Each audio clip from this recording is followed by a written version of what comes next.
ತನುವು ನಿನ್ನದು ಮನವು ನಿನ್ನದು, ತನುವು ನಿನ್ನದು ಮನವು ನಿನ್ನದು, ಎನ್ನ ಜೀವನ ಧನವು ನಿನ್ನದು. ನಾನು ನಿನ್ನವನೆಂಬ ಹೆಮ್ಮೆಯ ಋಣವು ಮಾತ್ರವೇ ನನ್ನದು. ತನು ನಿನ್ನದು ಮನವು ನಿನ್ನದು.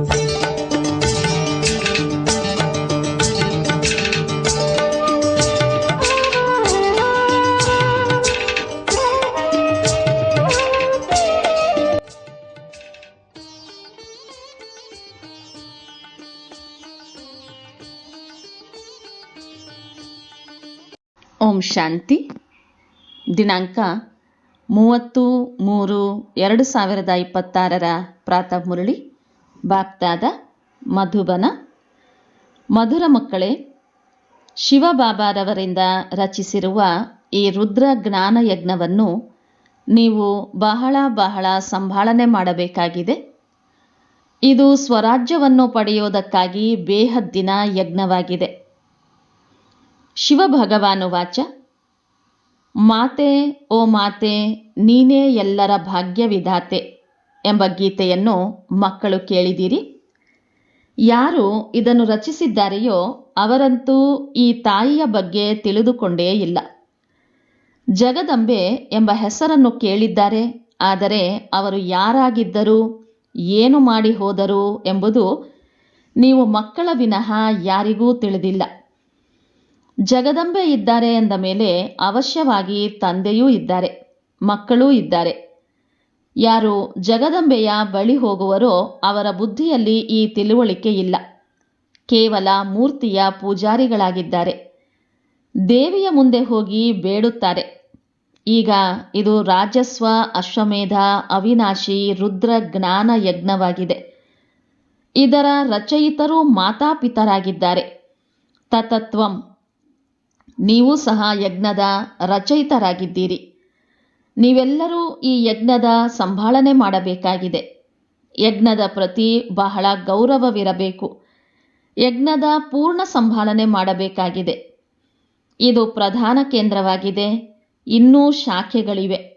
ಮಮ್ಮ, ಬಾಬಾ ಮತ್ತು ನೀವು ಮಕ್ಕಳು, ನೀವೆಲ್ಲರೂ ಈ ಯಜ್ಞದ ಮೂಲಕ ಭವಿಷ್ಯದಲ್ಲಿ ವಜ್ರ ಸಮಾನರಾಗ್ತಿದ್ದೀರಿ.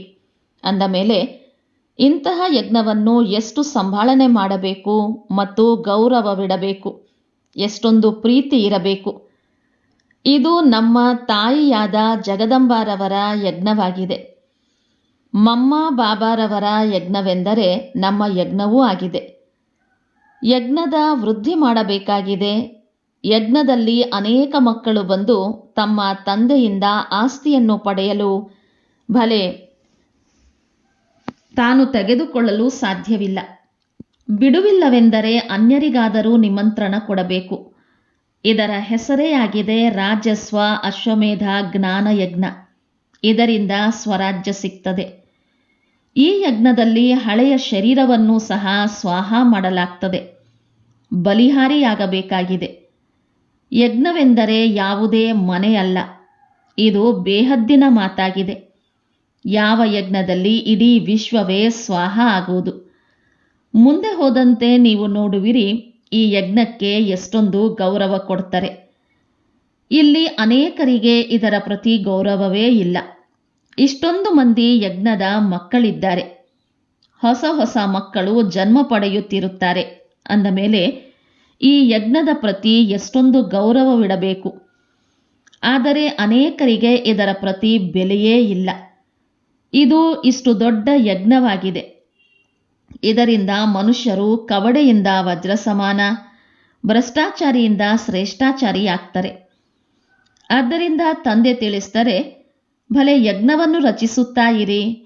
ಇದರಲ್ಲಿ ಒಬ್ಬರು ಶ್ರೇಷ್ಠಾಚಾರಿಯಾದರೂ ಸಹ ಅಹೋ ಸೌಭಾಗ್ಯ. ಎಷ್ಟೊಂದು ಲಕ್ಷಾಂತರ ಮಂದಿರಗಳಿವೆ, ಆದರೆ ಅಲ್ಲಿ ಯಾರೂ ಶ್ರೇಷ್ಠಾಚಾರಿಗಳಾಗೋದಿಲ್ಲ. ಇಲ್ಲಾದರೆ ಕೇವಲ 3 ಹೆಜ್ಜೆಗಳಷ್ಟು ಭೂಮಿ ಬೇಕು. ಯಾರೇ ಬಂದರೂ ಸಹ ಒಮ್ಮೆಲೆ ಅವರ ಜೀವನ ಸುಧಾರಣೆಯಾಗಲಿ. ಯಜ್ಞದ ಪ್ರತಿ ಎಷ್ಟೊಂದು ಗೌರವವಿರಬೇಕು. ಬಾಬಾ, ನಾವು ನಮ್ಮ ಮನೆಯಲ್ಲಿ ಸೇವಾ ಕೇಂದ್ರವನ್ನು ತೆರೆಯುವುದೇ ಎಂದು ಅನೇಕ ಮಕ್ಕಳು ತಂದೆಗೆ ಪತ್ರ ಬರೀತಾರೆ.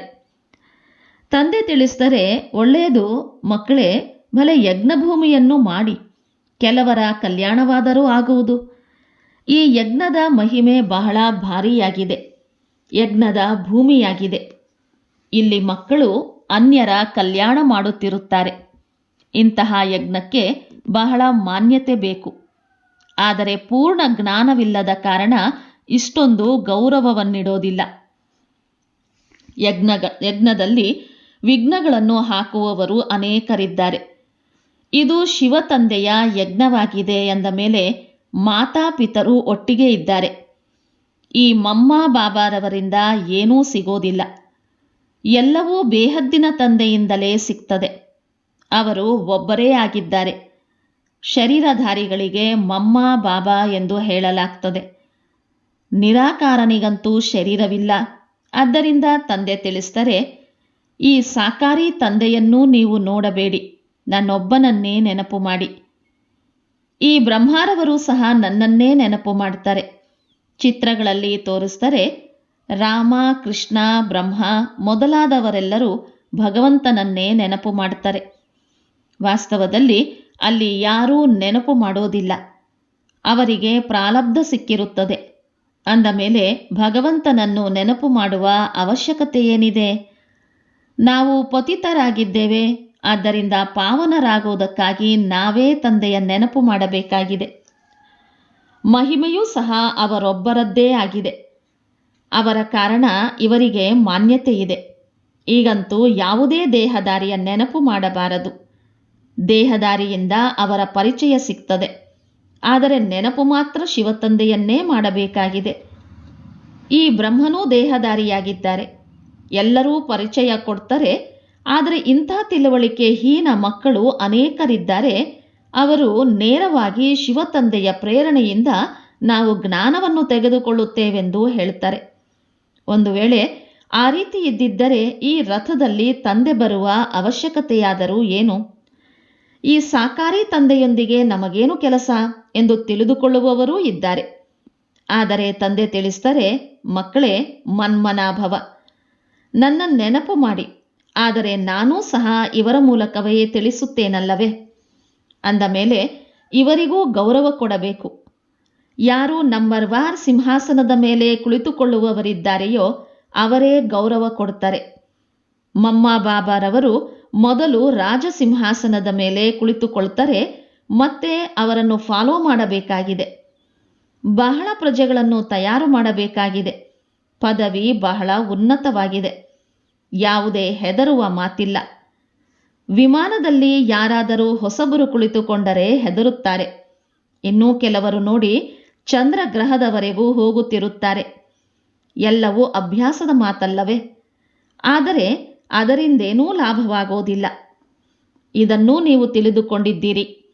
ಚಂದ್ರಗ್ರಹದಲ್ಲಿಯೂ ನಾವು ರಾಜಧಾನಿಯನ್ನು ಕಟ್ಟುತ್ತೇವೆಂದು ಅವರು ತಿಳಿಯುತ್ತಾರೆ. ಆದರೆ ಅದೇನೂ ಆಗೋದಿಲ್ಲ. ಇದು ಅವನತಿಯಲ್ಲವೇ?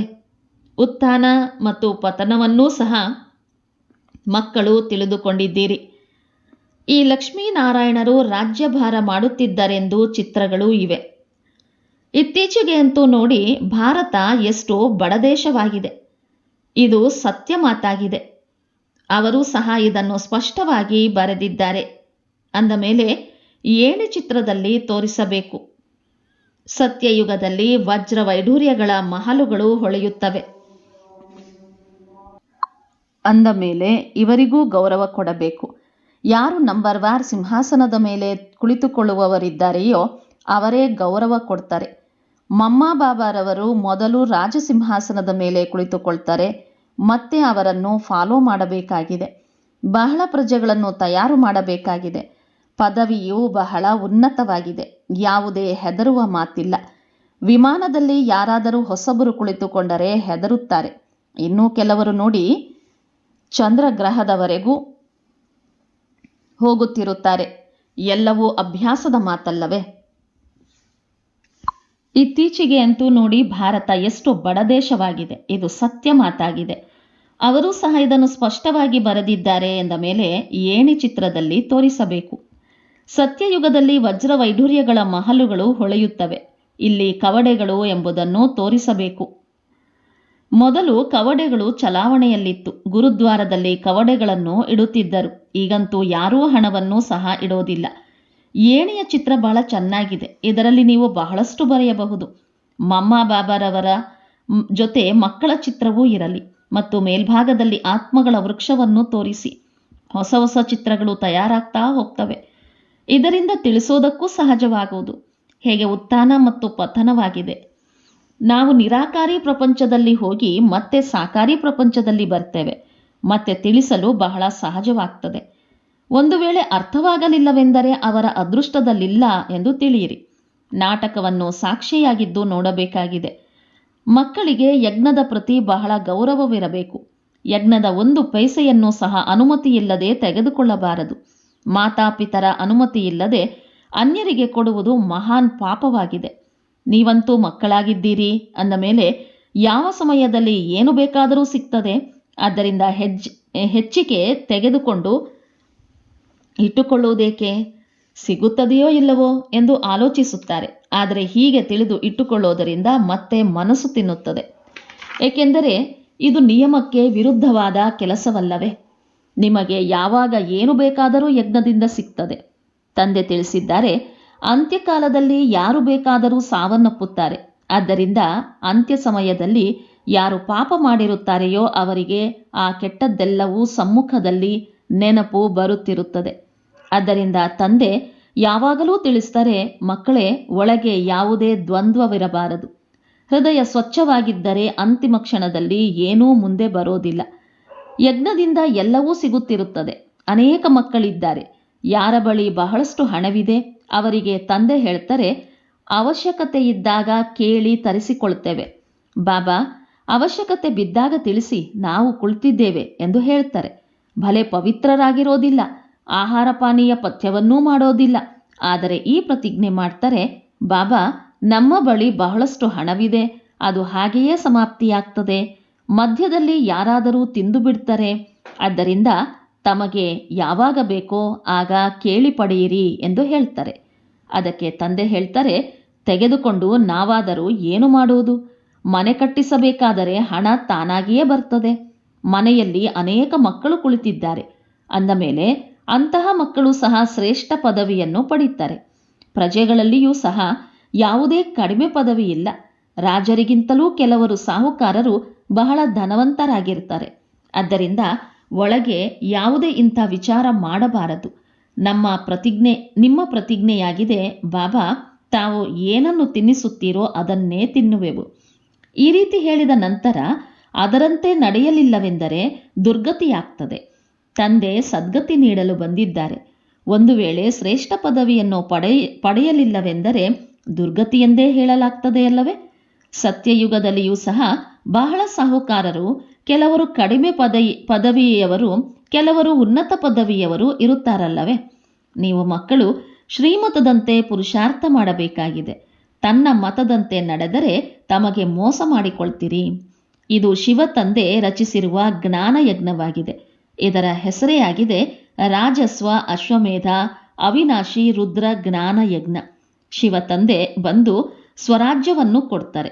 ಯಾರ ಅದೃಷ್ಟದಲ್ಲಿಲ್ಲವೋ, ಹೆಸರು ಪ್ರಸಿದ್ಧವಾಗುವುದಿಲ್ಲವೋ ಅಂಥವರ ಬಾಯಿಂದ ಒಳ್ಳೊಳ್ಳೆಯ ವಿಚಾರಗಳು ಹೊರಬರೋದಿಲ್ಲ.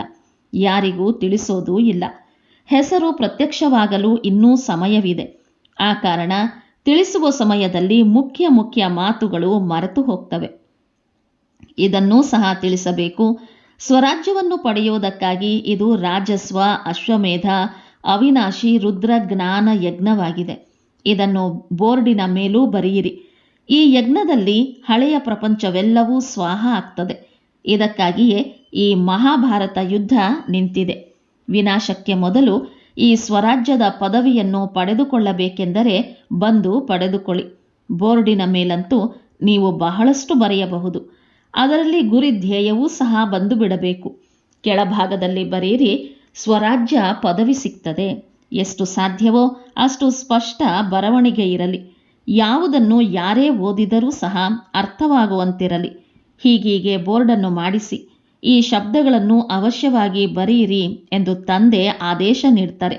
ಮುಂದೆ ಹೋದಂತೆ ಬಹಳಷ್ಟು ಈ ಯಜ್ಞದ ಪ್ರಭಾವ ಬೀರುವುದು. ಬಿರುಗಾಳಿಗಳಂತೂ ಬಹಳ ಬರ್ತವೆ. ಸತ್ಯದ ದೋಣಿ ಅಲುಗಾಡುವುದೇ ಹೊರತು ಮುಳುಗುವುದಿಲ್ಲವೆಂದು ಹೇಳ್ತಾರೆ. ಅಂದಾಗ ಈಗ ಕ್ಷೀರಸಾಗರದ ಕಡೆ ಹೋಗಬೇಕಾಗಿದೆ. ಆದ್ದರಿಂದ ತನ್ನ ಸಮಯವನ್ನು ವ್ಯರ್ಥ ಮಾಡಬಾರದು. ತಿಳುವಳಿಕೆಯಂತೂ ಬಹಳ ಬಹಳ ಸಹಜವಾಗಿದೆ. ನೀವೇ ಪೂಜ್ಯ ದೇವಿ ದೇವತೆಗಳಾಗಿದ್ದೀರಿ, ಈಗ ಪೂಜಾರಿಗಳಾಗಿದ್ದೀರಿ. ಪುನಃ ತಂದೆ ತಿಳಿಸಿದರೆ, ನನ್ನೊಬ್ಬನನ್ನೇ ನೆನಪು ಮಾಡಿರಿ, ಆಗ ತುಕ್ಕು ಬಿಟ್ಟು ಹೋಗುವುದು. ನಿಮ್ಮ ಪಾಪಗಳು ಭಸ್ಮವಾಗುವವು. ಮತ್ಯಾವುದೇ ಉಪಾಯವಿಲ್ಲ. ಇದೇ ಸತ್ಯವಾದ ಉಪಾಯವಾಗಿದೆ. ಆದರೆ ಮಕ್ಕಳು ಯೋಗದಲ್ಲಿರೋದಿಲ್ಲ. ಬಹಳ ದೇಹಾಭಿಮಾನವಿದೆ. ದೇಹಾಭಿಮಾನ ಕಳೆದಾಗಲೇ ಯೋಗದಲ್ಲಿರಲು ಸಾಧ್ಯ. ಮತ್ತೆ ಕರ್ಮಾತೀತ ಸ್ಥಿತಿಯಾಗುವುದು. ಅಂತಿಮದಲ್ಲಿ ಯಾವುದೇ ವಸ್ತು ನೆನಪಿಗೆ ಬರಬಾರದು. ಕೆಲವು ಮಕ್ಕಳಿಗಂತೂ ಕೆಲವೊಂದು ವಸ್ತುಗಳನ್ನು ಇಷ್ಟೊಂದು ಮೋಹ ಉಂಟಾಗ್ತದೆ, ಅದರ ಮಾತೇ ಕೇಳಬೇಡಿ. ಶಿವತಂದೆಯ ನೆನಪು ಎಂದೂ ಮಾಡೋದಿಲ್ಲ. ವಾಸ್ತವದಲ್ಲಿ ಇಂತಹ ತಂದೆಯನ್ನು ಬಹಳ ವಿಶೇಷವಾಗಿ ನೆನಪು ಮಾಡಬೇಕಾಗಿದೆ. ಕೈ ಕೆಲಸ ಮಾಡುತ್ತಿರಲಿ, ಬುದ್ಧಿ ತಂದೆಯ ನೆನಪು ಮಾಡಲಿ ಎಂದು ಹೇಳಲಾಗ್ತದೆ. ಆದರೆ ಈ ರೀತಿ ನೆನಪಿರುವವರು ಬಹಳ ವಿರಳ. ನಡವಳಿಕೆಯಿಂದಲೇ ಅರ್ಥವಾಗ್ತದೆ. ಯಜ್ಞದ ಪ್ರತಿ ಗೌರವವಿರೋದಿಲ್ಲ. ಈ ಯಜ್ಞವನ್ನು ಬಹಳ ಸಂಭಾಳನೆ ಮಾಡಬೇಕು. ಸಂಭಾಳನೆ ಮಾಡಿದಿರಿ ಎಂದರೆ ತಂದೆಯನ್ನು ಖುಷಿಪಡಿಸಿದಿರಿ ಎಂದರ್ಥ. ಪ್ರತಿಯೊಂದು ಮಾತಿನಲ್ಲಿ ಎಚ್ಚರ ವಹಿಸಬೇಕು. ಬಡವರ ಒಂದೊಂದು ಪೈಸೆಯೂ ಈ ಯಜ್ಞದಲ್ಲಿ ಬೀಳ್ತದೆ. ಆದ್ದರಿಂದ ಅವರು ಪದುಮಾಪದುಮಪತಿಗಳಾಗ್ತಾರೆ. ಮಾತೆಯರು ಯಾರ ಬಳಿ ಏನೂ ಇರೋದಿಲ್ಲವೋ ಅವರೂ ಸಹ 1-2 ರೂಪಾಯಿ 8 ಆಣೆಯನ್ನು ಈ ಯಜ್ಞದಲ್ಲಿ ಕೊಡ್ತಾರೆ. ಇದರಿಂದ ಅವರು ಪದುಮಾಪದಂಪತಿಗಳಾಗ್ತಾರೆ. ಏಕೆಂದರೆ ಬಹಳ ಭಾವನೆಯಿಂದ ಖುಷಿಯಿಂದ ತರುತ್ತಾರೆ. ತಂದೆ ತಿಳಿಸ್ತಾರೆ, ನಾನು ಬಡವರ ಬಂಧುವಾಗಿದ್ದೇನೆ. ನೀವು ಮಕ್ಕಳಿಗಾಗಿಯೇ ಬಂದಿದ್ದೇನೆ. ಕೆಲವರು 8 ಆಣೆಯನ್ನು ತೆಗೆದುಕೊಂಡು ಬರ್ತಾರೆ. ಬಾಬಾ, ಮನೆ ಕಟ್ಟಿಸೋದರಲ್ಲಿ ಈ 1 ಇಟ್ಟಿಗೆಯನ್ನು ಹಾಕಿ ಎಂದು ಹೇಳ್ತಾರೆ. ಕೆಲವೊಮ್ಮೆ 2 ಹಿಡಿ ಧಾನ್ಯಗಳನ್ನೂ ತರ್ತಾರೆ. ಅವರ ಭಾವನೆಯ ಕಾರಣ ಅದು ಬಹಳಷ್ಟಾಗ್ತದೆ. ಒಂದೊಂದು ಕಣವೂ ಸಹ ಕಣಜದಷ್ಟಾಗ್ತದೆ. ನೀವು ಕುಳಿತು ಬಡವರಿಗೆ ದಾನ ಮಾಡಬೇಕೆಂದಲ್ಲ. ಬಡವರಿಗಂತೂ ಮನುಷ್ಯರು ದಾನ ಮಾಡ್ತಾರೆ. ಪ್ರಪಂಚದಲ್ಲಿ ಹೀಗೆ ಅನೇಕ ಬಡವರಿದ್ದಾರೆ. ಎಲ್ಲರೂ ಬಂದು ಇಲ್ಲಿ ಕುಳಿತು ಬಿಟ್ಟರೆ ತಲೆಯೇ ಕೆಡಿಸಿಬಿಡುವರು.